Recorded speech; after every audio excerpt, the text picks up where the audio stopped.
गेल्या अनेक वर्षांपासून रखडलेल्या अहिल्यानगर मनमाड महामार्गाच्या कामावरून अहिल्यानगरचे आजी माजी खासदारांनी एकमेकांवर टीका केली। लंकेंच्या उपोषणानंतर नगर मनमाड रस्त्याचा प्रश्न सुटायला हवा होता असं म्हणत सुजय विखेंनी खासदार निलेश लंकेंवर टीका केली, तर लंकेंनी देखील विखेंवर जोरदार पलटवार केला। नगर पातळी माझ्या उपोषणामुळे सुटलं, तर मग तुमच्या उपोषणामुळे तर नगर मनमाड पण सुटला पाहिजे होता।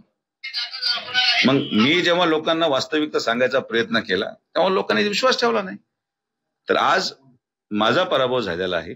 जे आश्वासन देऊन निवडून आलेले आहेत ही त्यांची नैतिक जबाबदारी की त्यांनी या प्रश्नाचं उत्तर देणं, त्यांचं उत्तर आल्यानंतर मी उत्तर देईन। 6 वर्षे तुम्ही त्या विभागाचे प्रतिनिधी म्हणून काम करत होते, मी खासदार झालेला 1 वर्ष झाले। काम सुरू झाल्यानंतर काही ठिकाणी त्याला अडचणी निर्माण झाल्या, पण आता ते काम बऱ्यापैकी काम चालू आहे। हे काम माझ्याच काळात सुरुवात झाली आणि माझ्याच काळात हे काम पूर्ण होणार आहे।